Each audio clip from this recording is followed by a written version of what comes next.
Hi hello ನಮಸ್ಕಾರ ಸ್ನೇಹಿತರೆ. 2024 December 31 ಇವತ್ತು ಮುಗೀತಿದೆ. ಕೊನೆ ವಿಡಿಯೋ ಒಂದಾರು ಮಾಡ್ಬೇಕಲ್ವಾ? ಅದಕ್ಕೋಸ್ಕರ ನಾವೇನ್ ಮಾಡ್ತಾ ಇದೀವಿ, ಚಿತ್ರಾನ್ನ ಆಗಿರ್ಬೋದು, ಲೆಮನ್ ರೈಸ್ ಆಗ್ಬೋದು, ಕಡಲೆಕಾಯಿ ಬಿರಿಯಾನಿ ಆಗ್ಬೋದು, ಪೀನಟ್ ಬಿರಿಯಾನಿ ಆಗ್ಬೋದು, ಚೈತ್ರಗನ್ನ ಅಂತಾನು ಕೂಡ ನಾವು ಕರಿತೀವಿ. ನೋಡ್ಬೋದು ನೋಡಿ, ಚಿತ್ರಾನ್ನ ಗೊಜ್ಜು ಯಾವ ರೀತಿ ಆಗಿದೆ ನೋಡಿ, ತುಂಬಾನೇ ಚೆನ್ನಾಗಿದೆ. ಯಾವ ರೀತಿ ಮಾಡೋದನ್ನ ಫುಲ್ ರೆಸಿಪಿ ತೋರಿಸಿದೀವಿ. ಈಗ ನೋಡಿ ಸ್ನೇಹಿತರೆ, ಚಿತ್ರಾನ್ನಕ್ಕೆ ಬೇಕಾಗಿರೋ ಸಾಮಗ್ರಿಗಳನ್ನ ತೋರಿಸಿದೀವಿ. ನಿಮ್ಗೆ ಯಾವ ಮೆಜರ್ಮೆಂಟ್ ಅಲ್ಲಿ ಬೇಕೋ ಆ ಮೆಜರ್ಮೆಂಟ್ ಅಲ್ಲಿ ಹಾಕೊಳ್ಳಿ. ಸ್ನೇಹಿತರೆ, ಚಿತ್ರಾನ್ನಕ್ಕೆ ಬೇಕಾಗಿರೋ ಸಾಮಗ್ರಿಗಳು ನೋಡ್ಕೊಳ್ಳಿ. ಸ್ವಲ್ಪ ನಾವು ಸಾಸಿವೆ ತಗೊಂಡಿದ್ದೀವಿ, ಜೀರಿಗೆ ತಗೊಂಡಿದ್ದೀವಿ, ಮತ್ತೆ ಕಡಲೆ ಬೀಜ ಮೋಸ್ಟ್ ಇಂಪಾರ್ಟೆಂಟ್. ಅಂದ್ರೆ ಇದನ್ನ ನಾವು ಕಡಲೆಕಾಯಿ ಬಿರಿಯಾನಿ ಅಂತೀವಿ, ಮತ್ತೆ ಪೀನಟ್ ಬಿರಿಯಾನಿ, ಇಂಗ್ಲಿಷ್ ಅಲ್ಲಿ ಪೀನಟ್ ಬಿರಿಯಾನಿ ಅನ್ಬೋದು, ಚಿತ್ರದಾನ ಅನ್ಬೋದು, ಚೈತ್ರದಾನ ಅನ್ಬೋದು, ಡಿಫ್ರೆಂಟ್ ಆಗಿ ಸ್ವಲ್ಪ ಕರಿಬಹುದು. ಅದಕ್ಕೋಸ್ಕರ ನಾವು ಕಡಲೆ ಬೀಜ ಯೂಸ್ ಮಾಡ್ತೀವಿ. ಉದ್ದಿನಬೇಳೆ, ಕಡಲೆಬೇಳೆನ ಮಡಿಕೊಂಡಿದ್ದೀವಿ. ಇಲ್ಲಿ ಸ್ವಲ್ಪ ತುಂಬಾ ಟೇಸ್ಟ್ ಚೆನ್ನಾಗಿ ಬರ್ಲಿ ಅನ್ನೋ ಉದ್ದೇಶಕ್ಕೋಸ್ಕರ ಬೆಳ್ಳುಳ್ಳಿ ಮತ್ತೆ ಹಸಿಮೆಣಸಿನಕಾಯಿನ ಜಜ್ಜಿ ಮಡಿಕೊಂಡಿದ್ದೀವಿ. ಏನಂತಂದ್ರೆ ಹಸಿಟ್ಟಿಗೆ ಚಿತ್ರಾನ್ನ ಮಾಡಿದಾಗ ತುಂಬಾನೇ ಟೇಸ್ಟ್ ಚೆನ್ನಾಗಿ ಬರುತ್ತೆ. ಅದೇ ಒಂದು 50 ಸೀಟು ಮೇಲೆ ಮಾಡಕ್ ಹೋದಾಗ ಚಿತ್ರಾನ್ನ ಅಷ್ಟು ಟೇಸ್ಟ್ ಬರಲ್ಲ. ಅದಕ್ಕೋಸ್ಕರ ಏನ್ ಮಾಡ್ತೀವಿ, ಬೆಳ್ಳುಳ್ಳಿ ಮತ್ತು ಶುಂಠಿನ ಬೆಳ್ಳುಳ್ಳಿ ಮತ್ತೆ ಹಸಿಮೆಣಸಿನಕಾಯಿನ ಜಜ್ಜಿ ಮಡಿಕೊಂಡಿರ್ತೀವಿ. ಆನಂತರ ನೋಡ್ಬೋದು, ಕರಿಬೇವು, ಕ್ಯಾಪ್ಸಿಕಮ್ ಇದೆ ನೋಡಿ, ಕ್ಯಾಪ್ಸಿಕಮ್ ತಗೊಂಡಿದ್ದೀವಿ. ಮತ್ತೆ ಒಣಮೆಣಸಿನಕಾಯಿ ಒಗ್ಗರಣೆಗೆ ಹಾಕೊಂಡಿದೀವಿ. ಮತ್ತೆ ಈರುಳ್ಳಿನ ಡೈಮಂಡ್ ಪೀಸ್ ಈರುಳ್ಳಿನ ಕಟ್ ಮಾಡ್ಕೊಂಡಿದೀವಿ. ನೋಡ್ಬೋದು, ಇದನ್ನ ನಾವು ಸಣ್ಣಗೆ ಕಟ್ ಮಾಡೋದೇನಾಗುತ್ತೆ ಅಂತಂದ್ರೆ ನಾವು ಇದನ್ನ ಡೈಮಂಡ್ ಪೀಸ್ ಅಂತೀವಿ. ಈಗ ಯಾವ ರೀತಿ ಮಾಡೋದು ಅನ್ನೋದು ಆ ಪ್ರೊಸೀಜರ್ ನೋಡೋಣ ಬನ್ನಿ. ಇದಕ್ಕೆಲ್ಲ ಮೋಸ್ಟ್ ಇಂಪಾರ್ಟೆಂಟ್ ಏನಾಗುತ್ತೆ, ಮತ್ತೊಂದು ಪದಾರ್ಥ ಹಿಂಬೆ ಹುಳಿನ ನಾವು ಹಿಂಡಿ ಹಾಲೆ ಮಡಿಕೊಂಡಿದ್ದೇವೆ. ಆನಂತರ ರೈಸ್ ಕೂಡ ನೋಡ್ಬೋದು, ವೈಟ್ ರೈಸ್ ಕೂಡ ಹಾಲೆ ರೆಡಿ ಮಾಡಿ ಮಡಗಿದೀವಿ, ಬಿಸಿ ಬಿಸಿ ರೈಸ್. ಇದನ್ನ ಸ್ವಲ್ಪ ಆರಿದ ನಂತರ, ಯಾಕೆಂದ್ರೆ ಈ ಪ್ರೊಸೀಜರ್ ಮಾಡೋಷ್ಟು ಅನ್ನನೂ ಕೂಡ ಸ್ವಲ್ಪ ಆರುತ್ತೆ. ಆರಿದ್ಮೇಲೆ ಕಳ್ಸಿದ್ರೆ ತುಂಬಾನೇ ಚೆನ್ನಾಗಿರುತ್ತೆ ಸ್ನೇಹಿತರೆ. ನೋಡ್ಬೋದು, ಈಗ ಸದ್ಯಕ್ಕೆ ಯಾವ ರೀತಿ ಮಾಡ್ತಾ ಇದೀವಿ. ಈಗ ಎಣ್ಣೆ ಬಾಂಡ್ಲಿ ಹತ್ರ ಹೋಗೋಣ ಬನ್ನಿ. ನೋಡ್ಬೋದು ಸ್ನೇಹಿತರೆ, ಈಗ ನಾವು ಒಂದು ಬಾಂಡ್ಲಿ ತಗೊಂಡಿದ್ದೀವಿ, ಕಬ್ಬಿಣದ ಬಾಂಡ್ಲಿಯಲ್ಲಿ ಸ್ವಲ್ಪ ಆಯಿಲ್ ಹಾಕಿ ಚೆನ್ನಾಗಿ ಕಾಯಿಸ್ಕೊಂಡಿದ್ದೀವಿ. ಈ ರೀತಿ ಆಯಿಲ್ ಕಾದ್ಮೇಲೆ ಏನ್ ಮಾಡ್ತೀವಿ ಅಂತಂದ್ರೆ, ನಾವು ಫಸ್ಟ್ ಕಡಲೆ ಬೀಜನ ಫ್ರೈ ಮಾಡ್ಕೊ ಬರ್ತೇವೆ. ನೋಡಿ, ಕಡಲೆ ಬೀಜ ಹಾಕ್ತು ಆದಷ್ಟು ಸಣ್ಣ ಉರಿಲಿ ಕೂಡ ಇದನ್ನ ಚೆನ್ನಾಗಿ ಫ್ರೈ ಮಾಡ್ಕೊಳ್ಳಿ. ಜಾಲಿಯ ಸಹಾಯದಿಂದ ನಾವು ಇದನ್ನ ಫ್ರೈ ಮಾಡ್ತಾ ಇದ್ದೇವೆ. 1 ಲೀಟರ್ ಅಡುಗೆ ಎಣ್ಣೆ ಬಳಸ್ತಾ ಇದ್ದೇವೆ, ಸುಮಾರು 5 kg.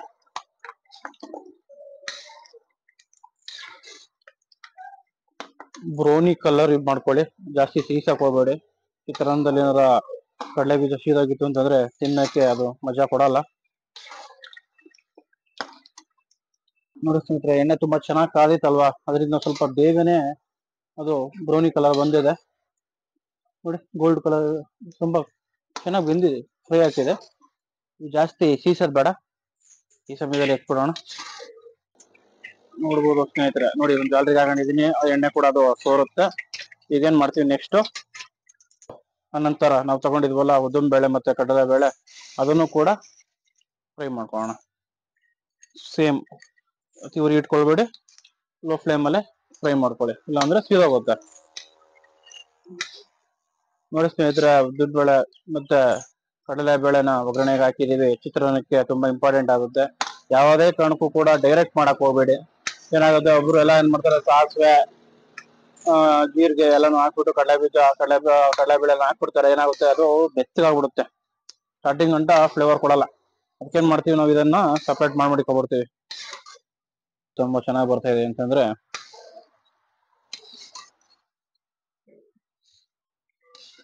ಬೋಸಿಗಿಂತ ಬಾಣ್ಲಿ ತುಂಬಾ ಬೆಸ್ಟ್ ಚಿತ್ರಾನ್ನ ಮಾಡಕ್ಕೆ. ತುಂಬಾ ಚೆನ್ನಾಗಿ ಫ್ರೈ ಮಾಡ್ಬೋದು, ಚೆನ್ನಾಗಿ ಫ್ರೈ ಆಗುತ್ತೆ, ತುಂಬಾ ಟೇಸ್ಟ್ ಕೂಡ ಕೊಡುತ್ತೆ. ನೋಡಿ ಸ್ನೇಹಿತರ, ಈಗ ನಾವೇನ್ ಮಾಡ್ತೀವಿ ಅಂತಂದ್ರೆ, ಈಗ ಆಲ್ರೆಡಿ ನಾವು ಕಡಲೆ ಬೀಜ ಪಡಿಕೊಂಡಿದ್ವಲ್ವಾ, ಅದಕ್ಕೇನ್ ಏನ್ ಮಾಡ್ತೀವಿ, ಇದನ್ನು ಕೂಡ ಸಾಕು, ಜಾಸ್ತಿ ರೋಸ್ಟ್ ಬೇಡ, ಸೀದೋಗುತ್ತೆ. ಸೀದೋದ್ರೆ ಹೇಳದ್ನಲ್ಲ, ಆ ಟೇಸ್ಟೇ ಇರಲ್ಲ. ಒಳ್ಳೆ ಟೇಸ್ಟ್ ಬರ್ಬೇಕು ಅಂತಂದ್ರೆ ಈ ಕಲರ್ ಬಂದಾಗ ಎತ್ಬಿಡೋದು ಒಳ್ಳೆ ಕೆಲಸ. ನಾವು ಫ್ರೈ ಮಾಡಿ ಮಡಿಕೊಂಡಿದ್ದೇವೆ. ನೋಡ್ಬೋದು, ಚಿತ್ರದ ಅನ್ನ ಅಂದ್ರೆ ಚಿತ್ರಗಳಿರುವ ಅನ್ನಗಳು, ಚಿತ್ರದ ವೆರೈಟಿಗಳು ಇರಬೇಕು ತುಂಬಾನೇ. ಅದಕ್ಕೋಸ್ಕರ ವೆರೈಟಿ ಎಷ್ಟು ಪದಾರ್ಥಗಳು ಇರುತ್ತೆ ಅಷ್ಟು ಪದಾರ್ಥನೂ ಕೂಡ ತುಂಬಾ ಚೆನ್ನಾಗಿ ಕೊಡುತ್ತೆ. ಆದ್ರೆ ನಾವು ಇದು ಸಿಂಪಲ್ ಆಗಿ ಮಾಡೋದು ತೋರಿಸ್ತಾ ಇರೋದು. ಇನ್ನು ಎಷ್ಟು ಐಟಮ್ಗಳು ಬೇಕಾದಲ್ಲಿ ಹಾಕೊಳ್ಳಿ. ನೋಡಿ, ಈಗ ಇದನ್ನ ಬದಿಗಿಟ್ಟು ಲೋ ಫ್ಲೇಮ್ ಇದೆ. ಈಗ ನಾವೇನ್ ಮಾಡಿದೀವಿ, ಸಾಸಿವೆ ಹಾಕ್ತಾ ಇದೀವಿ. ಸಾಸಿವೆ ಚಿಟಾರ್ ಪಟಾರ್ ಅಂತ ಸಿಡಿಯಬೇಕು. ಆಹಾರಮ್ಮ ಎಲ್ಲ ಕಡೆ ಹರಡಿದ ನಂತರ ಇದೆಯಲ್ಲ ನಮ್ಮ ಜೀರಿಗೆನೂ ಕೂಡ ಹಾಕ್ತಾ ಇದ್ದೀವಿ. ತುಂಬಾ ಫ್ಲೇವರ್ ಚೆನ್ನಾಗಿರುತ್ತೆ. ನೋಡಿ ಸ್ನೇಹಿತರೆ, ನಾವು ಬೆಳ್ಳುಳ್ಳಿ ಮತ್ತೆ ಹಸಿಮೆಣಸಿನಕಾಯಿನ ಜಜ್ಜಿ ಮಡಿಕೊಂಡಿದ್ದೇವೆ. ಯಾಕೆಂತಂದ್ರೆ ಒಂದು ಸೀಟ್ 2 ಸೀಟ್ ಮಾಡಿದಾಗ 5 ಸೀಟ್ ಮಾಡಿದಾಗ ತುಂಬಾ ಟೇಸ್ಟ್ ಕೊಡುತ್ತೆ. ಆದ್ರೆ ಎಬೋ ಒಂದು 50 ಮೆಂಬರ್ಸ್ ಮೇಲೆ ಮಾಡ್ತು ಅಂದಾಗ ಅದು ಟೇಸ್ಟ್ ಕೊಡಲ್ಲ. ನಾವು ಕೂಡ ಸ್ಟಾರ್ಟಿಂಗ್ ಅಲ್ಲಿ ಅದು ಎಡಗಿದೀವಿ, ಆಮೇಲೆ ಏನ್ ಮಾಡಿದ್ವಿ, ಇಂಪ್ರೂವ್ಮೆಂಟ್ ಮಾಡ್ಕೊಂಡು ಬಂದಾಗ ಇದು ನಮ್ಗೆ ತುಂಬಾನೇ ಟೇಸ್ಟ್ ಕೊಡಿದೆ. ಹೋಟ್ಲವ್ರಿಗೆ ತುಂಬಾ ಉಪಯೋಗ ಆಗುತ್ತೆ, ನೋಡ್ಕೊಳ್ಳಿ. ಈಗ ನೋಡಿ, ಈ ಎಣ್ಣೆ ಕಾದಿತ್ತಲ್ಲ, ಈ ಸಮಯದಲ್ಲಿ ನಾವು ಇದನ್ನ ಹಾಕಿದೀವಿ. ಇದೇನ್ ಮಾಡ್ತೀವಿ ಅಂದ್ರೆ ಸ್ವಲ್ಪ ಚೆನ್ನಾಗಿ ಫ್ರೈ ಮಾಡ್ಕೊಳ್ತೀವಿ. ಬೆಳ್ಳುಳ್ಳಿ ಸಾರಾಂಶ ಏನಿದೆಯಲ್ಲ ಅದು ಸ್ವಲ್ಪ ಚೆನ್ನಾಗಿ ಬಿಡಬೇಕು ಎಣ್ಣೆಯಲ್ಲಿ. ಆ ಖಾರನೂ ಅಷ್ಟೇ. ಈಗ ಹಸಿಮೆಣಸಿನಕಾಯಿ ಜಜ್ಜಿ ಹಾಕಿದೀವಿ, ಯಾಕೆಂದ್ರೆ ಅದು ಸ್ವಲ್ಪ ಹೆವಿ ಖಾರ ಇರುತ್ತೆ. ಇದೆಲ್ಲಾನು ಸ್ವಲ್ಪ ಕಂಟ್ರೋಲ್ ಆಗ್ಬೇಕು ಅಂತಂದ್ರೆ ನಾವೇನ್ ಮಾಡ್ಬೇಕು ಹೇಳಿ, ಈಗ ಚೆನ್ನಾಗಿ ಫ್ರೈ ಮಾಡ್ಕೊಳ್ಬೇಕು. ಇಷ್ಟೇ ನೋಡಿ, ಎಷ್ಟು ಸುಲಭವಾಗಿ ಮಾಡ್ಬೋದು ಚಿತ್ರಾನ್ನ. ನೆಕ್ಸ್ಟ್ ಏನ್ ಮಾಡ್ತೀವಿ, ಆಲ್ರೆಡಿ ಕರಿಬೇವನು ಮತ್ತೆ ಒಣಮೆಣಸಿಕಾಯಿ ಹಾಕೊಂಡಿದೆ ಒಗ್ಗರಣೆಗೆ ಅಂತಾನೆ ಹೇಳಿದೆ. ಒಗ್ಗರಣೆ ಹಾಕ್ತಾ ಇದೀವಿ ಅಂತ ಅಂದಾಗ ಒಣಮೆಣಸಿಕಾಯಿ ಕೂಡ ತುಂಬಾ ಮೋಸ್ಟ್ ಇಂಪಾರ್ಟೆಂಟ್ ಆಗುತ್ತೆ ಒಗ್ಗರಣೆಗೆ. ಮತ್ತೆ ಹೇಳಿದ್ನಲ್ಲ, ಚಿತ್ರಾನ್ನ ಅಂತಂದ್ರೆ ಚಿತ್ರಗಳೇ ಕಾಣಬೇಕು. ನೋಡಿ ಸ್ನೇಹಿತರೆ, ಈಗ ತುಂಬಾನೇ ಚೆನ್ನಾಗಿ ಬೆಂದಿದೆ. ಸುಮಾರು ನಾವು ಕ್ಯಾಪ್ಸಿಕಮ್ನು ಕೂಡ ತಗೊಂಡಿದೀವಿ, ಈರುಳ್ಳಿ ತಗೊಂಡಿದೀವಿ. ಡೈಮಂಡ್ ಪೀಸ್ ಈರುಳ್ಳಿ ಅಂತ ಆಲ್ರೆಡಿ ಹೇಳಿದ್ದೀನಿ. ಕ್ಯಾಪ್ಸಿಕಮ್ ಕೂಡ ಅದೇ ರೀತಿ ಕಟ್ ಮಾಡ್ಕೊಂಡಿದ್ದೀನಿ. ಈಗ ಸುಮಾರು ಒಂದು 3 kg ಬರುವಷ್ಟು ಈರುಳ್ಳಿನ ಹಾಕೊಳ್ತಾ ಇದ್ದೀನಿ. 2.5 3 kg ಪಕ್ಕ ಇದೆ. ನಾವಂತೂ ವೇಟ್ ಮಾಡಿಲ್ಲ, ಆಮೇಲೆ ಅಷ್ಟೊಂದು ಇದೆಯಾ ಅಂತ ಕೇಳಕ್ ಹೋಗ್ಬೇಡಿ. ಇನ್ನೊಂದು ಬಟ್ಟೆಯ ಸಹಾಯದಿಂದ ಹಿಡಿದು ಇದನ್ನ ಪಟಾಯಿಸೋಣ, ಕೆಳಗಿಂದ ಮೇಲಕ್ಕೆ, ಮೇಲಿಂದ ಕೆಳಕ್ಕೆ. ನೋಡಿ ಸ್ನೇಹಿತರೆ, ರುಚಿ ಎಷ್ಟು ಬೇಕು ಅದನ್ನ ನೋಡಿ ಹಾಕೊಳ್ಳಿ. ಚಿತ್ರಾನ್ನ ಮಾಡ್ತಾ ಇದ್ದೀರಾ, ಸ್ವಲ್ಪ ರೈಸಲ್ಲೂ ಕೂಡ ರುಚಿ ಹಾಕಿರ್ತೀರಾ, ಈ ಸಮಯದಲ್ಲೂ ಕೂಡ ನೋಡಿ ಹಾಕೊಳ್ಳಿ. ಈಗ ನಾವೇನ್ ಮಾಡ್ತೀವಿ ಅಂತಂದ್ರೆ, ಸುಮಾರು ನಮ್ಮ ಕೈಯಲ್ಲಿ 3 ಇಡೀನ ಹಾಕ್ತಾ ಇದೀವಿ ಒಂದು 5 kg ರೈಸ್ಗೆ. 1 2 3. ಈ ಸಮಯದಲ್ಲಿ ಹಾಕ್ಬಿಡಿ, ತುಂಬಾ ಚೆನ್ನಾಗಿ ಅದು ಫ್ರೈ ಆಗೋಕೆ ಒಂದು ಒಳ್ಳೆ ಅವಕಾಶ ಸಿಗುತ್ತೆ.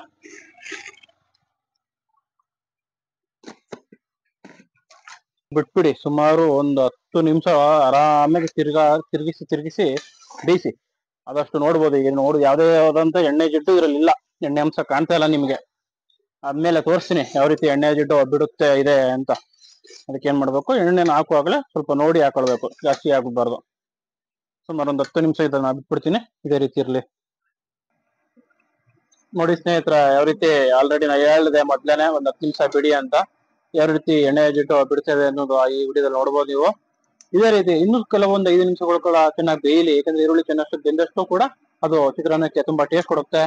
ಇದು ಬೇಯ್ತಾ ಇರ್ಲಿ, ನಾವು ನೋಡ್ಬೋದು ಎಷ್ಟು ರೀತಿ ಅದ್ಭುತವಾಗಿ ಚೆನ್ನಾಗಿ ಕಾಣ್ತಾ ಇದೆ ಅಂತ. ನೋಡಿ ಸ್ನೇಹಿತರ, ಈ ಸಮಯದಲ್ಲಿ ನಾವು ಅಷ್ಟು ಪುಡಿನ ಹಾಕ್ತಾ ಇದೀವಿ, ನೋಡ್ಬೋದು ಎಷ್ಟು ತುಂಬಾ ಚೆನ್ನಾಗಿದೆ. ಮತ್ತೆ ಈ ಸಮಯದಲ್ಲೇ ಕೂಡ ನೀವು ರುಚಿನ ನೋಡಿ ಹಾಕೊಳ್ಬಹುದು. ನಮ್ಗೆ ಪರ್ಫೆಕ್ಟ್ ಇದೆ, ನಾವು ಚೆಕ್ ಮಾಡಿದೀವಿ. ನೋಡಿ, ಅರಿಶಿನ ಪುಡಿ ಸುಮಾರು ಒಂದು 4 ಸ್ಪೂನ್ ಅರಿಶಿನ ಪುಡಿನ ಹಾಕ್ತಾ ಇದೀವಿ. ನೀವು ನೋಡಿ ಹಾಕೊಳ್ಳಿ, ಎಷ್ಟು ಬೇಕೋ ನಿಮಗೆ, ಎಷ್ಟು ಅವಶ್ಯಕತೆ ಇದೆ ಅಷ್ಟನ್ನ ಹಾಕೊಳ್ಳಿ. ನೋಡ್ಬೋದು 4 ಸ್ಪೂನ್ ಹಾಕೊಂಡಿದೀವಿ. ಅನಂತರ ಚೆನ್ನಾಗಿ ಇದನ್ನ ಮಿಕ್ಸ್ ಮಾಡ್ಬೇಡಿ. ನೋಡಿ, ಈಗ ಎಣ್ಣೆ ಜಿಡ್ಡು ಮೇಲೆ ಯಾಕೆ ಮಾಡ್ಬೇಕು ಅಂತಂದ್ರೆ, ಈ ತರ ಹಾಕ್ತಾ ಇಟ್ಕೊಂಡು ಎಣ್ಣೆ ಜಿಡ್ಡು ಬಿಟ್ಟಿರುತ್ತಲ್ವಾ, ಆ ಸಮಯದಲ್ಲಿ ಎಲ್ಲ ಕೂಡ ತಿರುಗುತ್ತೆ. ಕಲರ್ ಯಾವ ಕಲರ್? ಯೆಲ್ಲೋ ಕಲರ್ ಚಿತ್ರಾನ್ನ. ಇದರಲ್ಲಿ ಸುಮಾರು ವೆರೈಟಿಗಳು ಚಿತ್ರಾನ್ನ ಮಾಡ್ಬೋದು. ಕಾಯಿ ಚಿತ್ರಾನ್ನ, ಬರೀ ಒಗ್ಗರಣೆ ಚಿತ್ರಾನ್ನ, ಚಿರಳಿಕಾಯಿ ಚಿತ್ರಾನ್ನ. ಆದ್ರೆ ನಾವು ಮಾಡ್ತಾ ಇರೋದು ಈರುಳ್ಳಿ ಮತ್ತೆ ನಿಂಬೆಹಣ್ಣು ಬಳಸಿರುವಂತ ಚಿತ್ರಾನ್ನ, ಇಂಡಿಯನ್ ಚಿತ್ರಾನ್ನ. ನೋಡಿ, ಆಯ್ತಲ್ವಾ? ಚೆನ್ನಾಗಿ ತಿರುಗಿಸ್ಕೊಳ್ಳಿ, ಅದೇ ಸಾಕು, ಕಲರ್ ಬಿಡುತ್ತದೆ. ನೋಡಿ ಸ್ನೇಹಿತರ, ಈ ಸಮಯದಲ್ಲಿ ನಾವೇನ್ ಮಾಡ್ತೀವಿ ಅಂತಂದ್ರೆ, ಕ್ಯಾರೆಟ್ ಮತ್ತೆ ಕೊತ್ತಂಬರಿ ಸೊಪ್ಪನ್ನ ಕಟ್ ಮಾಡಿ ನೀರಲ್ಲಿ ನೆನೆ ಹಾಕಿದ್ದೇವೆ. ಈಗ ಅರಿಶಿನ ಪುಡಿ ಎಲ್ಲ ಹಾಕಿದೀವಲ್ಲ, ಈ ಸಮಯದಲ್ಲಿ ನಾವು ಸುಮಾರು 1 ಇಡೀ ಅದ್ರಾಗೆ ಚೆನ್ನಾಗಿ ನೀರು ಹಿಂಡ್ಬಿಟ್ಟು ಹಾಕ್ತೀವಿ. ಕ್ಯಾರೆಟ್ ಎಂತ ಹಾಕ್ತೀವಿ ಅಂತಂದ್ರೆ ತುಂಬಾ ಚೆನ್ನಾಗಿರುತ್ತೆ ನೋಡಕ್ಕೆ, ಒಂಥರ ಡಿಸೈನ್ ಆಗಿ ತುಂಬಾ ಅದ್ಭುತವಾಗಿ ಕಾಣುತ್ತೆ. ನೋಡಿ ಹಾಕಿದೆಯಲ್ಲ, ಜಸ್ಟ್ ಒಂದು 2 ನಿಮಿಷ ಬಾಡಿಸ್ಕೊಳ್ಳಿ, ಸಾಕಾಗುತ್ತೆ. ಬಿಸಿ ಬಿಸಿ ಅನ್ನದ ಜೊತೆ ಚಿತ್ರಾನ್ನ ಗೊಜ್ಜು ಹಾಕೊಳ್ಳಿ. ಸ್ವಲ್ಪ ಆರಿದ ನಂತರ ಇಂಬೆ ಬಿಡೋಣ. ಇಂಬೆ ಬಿಟ್ಟಿಲ್ಲ, ಇದನ್ನ ಒಂದು 5 ನಿಮಿಷ ಹೀಗೆ ರೀತಿ ಬಿಟ್ಟಿರ್ತೀನಿ, ಸ್ವಲ್ಪ ವೇಟ್ ಮಾಡಿ. ಹಾಯ್, ಹಲೋ, ನಮಸ್ಕಾರ ಸ್ನೇಹಿತರೆ. 2024 ಡಿಸೆಂಬರ್ 31 ಇವತ್ತು ಮುಗೀತಿದೆ. ಕೊನೆ ವಿಡಿಯೋನಾರು ಒಂದಾರು ಮಾಡ್ಬೇಕಲ್ವಾ? ಅದಕ್ಕೋಸ್ಕರ ನಾವೇನ್ ಮಾಡ್ತಾ ಇದ್ದೇವೆ, ಚಿತ್ರಾನ್ನ ಆಗಿರ್ಬೋದು, ಲೆಮನ್ ರೈಸ್ ಆಗ್ಬೋದು, ಕಡಲೆಕಾಯಿ ಬಿರಿಯಾನಿ ಆಗ್ಬೋದು, ಪೀನಟ್ ಬಿರಿಯಾನಿ ಆಗ್ಬೋದು, ಚೈತ್ರದನ್ನ ಅಂತಾನು ಕೂಡ ನಾವು ಕರಿತೀವಿ. ನೋಡ್ಬೋದು ನೋಡಿ ಚಿತ್ರಾನ್ನ ಗೊಜ್ಜು ಯಾವ ರೀತಿ ಆಗಿದೆ ನೋಡಿ, ತುಂಬಾನೇ ಚೆನ್ನಾಗಿದೆ. ಯಾವ ರೀತಿ ಮಾಡೋದನ್ನ ಫುಲ್ ರೆಸಿಪಿ ತೋರಿಸಿದೀವಿ. ಈಗ ನೋಡಿ ಇದು ಸುಮಾರು ಮಾಡಿ ಎಲ್ಲ ಫೈನಲ್ ಆಗಿದೆ. ಸ್ವಲ್ಪ ಆರಿದ್ಮೇಲೆ ಏನ್ ಮಾಡ್ತೀವಿ, ಇದಕ್ಕೆ ನಿಂಬೆಹಣ್ಣು ಸುಮಾರು ಒಂದು 10 ನಿಂಬೆಹಣ್ಣ ಹಿಂಡಿ ರಸ ಮಾಡಿಕೊಂಡಿದೀವಿ. ಈಗ ಇದನ್ನ ಏನ್ ಮಾಡ್ತೀವಿ, ಇದಕ್ಕೆ ನಾವು ಹಾಕ್ತಾ ಇದೀವಿ. ನೋಡ್ಬೋದು ಸ್ವಲ್ಪ ಆರಿತ್ತಲ್ಲ, ಆನಂತರ ಇದನ್ನ ಹಾಕಿ ನೋಡಿ ಇದು ಇದೆ ಆ ರೀತಿ ಈಗ ಹಾಕಿದೀವಿ. ಅನಂತರ ನಾವು ಆಲ್ರೆಡಿ ಚಿತ್ರಾನ್ನ ಅಂದ್ಮೇಲೆ ಕಡಲೆ ಬೀಜ ಎಷ್ಟು ಇಂಪಾರ್ಟೆಂಟ್ ಆಗುತ್ತೆ ಗೊತ್ತಲ್ವ ಸ್ನೇಹಿತರೆ. ನೋಡಿ ಈಗ ಕಡಲೆ ಬೀಜ, ಉದ್ದಿನ ಬೇಳೆ, ಕಡಲೆ ಬೇಳೆ ಎಲ್ಲ ಫ್ರೈ ಮಾಡಿಕೊಂಡು ಈ ಸಮಯದಲ್ಲಿ ನಾವು ಇದಕ್ಕೆ ಹಾಕ್ತಿವಿ. ನೋಡಿ ಇದಕ್ಕೆ ಫೈನಲ್ ಆಗಿ ಸ್ವಲ್ಪ ಮೇಲ್ಗಡೆ ಕೊತ್ತಂಬರಿ ಸೊಪ್ಪು ಹಾಕ್ಬಿಟ್ಟು ಚೆನ್ನಾಗಿ ಮಿಕ್ಸ್ ಮಾಡಿ, ಏನಿಲ್ಲ ಫುಲ್ ರೆಡಿ ಆಗಿದೆ.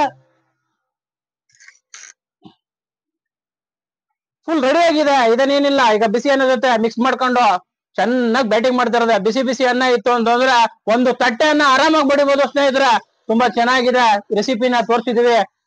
ಇದರ ರೆಡಿ ಇರುವಂತ ಚಿತ್ರಾನ್ನ ಗೊಜ್ಜನ್ನ ನಾವೀಗ ವೈಟ್ ರೈಸ್ಗೆ ಹಾಕೊಂಡಿದ್ದೇವೆ. ಈಗ ಇದನ್ನ ಯಾವ ರೀತಿ ಕಳ್ಸ್ಕೊಂಡ್ ಬರ್ತೀವಿ, ನಿಮ್ಗೆ ಯಾವ ರೀತಿ ಬೇಕಾ ರೀತಿ ಕಳಿಸಿ. ಈಗ ಸದ್ಯಕ್ಕೆ ನಾವು ಇದನ್ನ ಕಳಿಸ್ಬಿಟ್ಟು ಫೈನಲ್ ಆಗಿ ತೋರಿಸ್ತೀವಿ. ಹಾಯಲ್ಲ ನಮಸ್ಕಾರ ಸ್ನೇಹಿತರ, ಫೈನಲ್ ಚಿತ್ರಾನ್ನ ರೆಡಿ ಇದೆ. ಫೈನಲ್ ಆಗಿ ಸ್ವಲ್ಪ ಕೊತ್ತಂಬರಿ ಸೊಪ್ಪು, ಕ್ಯಾರೆಟ್ ನ ಹಾಕ್ತಾ ಇದ್ದೇವೆ. ನೋಡ್ಬೋದು ಎಷ್ಟು ತುಂಬಾ ಅದ್ಭುತ ಆಗಿದೆ. ನಿಮ್ಗೆ ಕಾಲಾವಕಾಶ ಇತ್ತು ಅಂತಂದ್ರೆ ಸ್ವಲ್ಪ ಕಳ್ಸ್ಕೊಳ್ಳಿ. ನಮ್ಗೆ ಕಾಲಾವಕಾಶ ಸ್ವಲ್ಪ ಕಡಿಮೆ ಇದೆ, ಅದಕ್ಕೋಸ್ಕರ ಏನ್ ಮಾಡಿದ್ವಿ, ಫುಲ್ ಕಳ್ಸ್ಮಾಡಿದೀವಿ. ತುಂಬಾ ಟೇಸ್ಟ್ ತುಂಬಾ ಚೆನ್ನಾಗಿರುತ್ತೆ. ಒಮ್ಮೆ ನೋಡ್ಕೊಳ್ಳಿ, ಮಾಡ್ಕೊಳ್ಳಿ, ತಿನ್ಕೊಳ್ಳಿ. ಸದ್ಯಕ್ಕೆ ನಾವು ಹೋಗಿದ್ ಬರ್ತೀವಿ. ಏನಾದ್ರು ಈ ವಿಡಿಯೋ ಇಷ್ಟದಲ್ಲಿ like and comment and subscriber ಮಾಡೋದ ಮರ್ತ್ಕೊಳ್ಬೇಡಿ ಸ್ನೇಹಿತರೆ. ಮತ್ತೊಂದು ವಿಡಿಯೋದಲ್ಲಿ ಮತ್ತೆ ಬೇಗ ಸಿಗ್ತೇನೆ.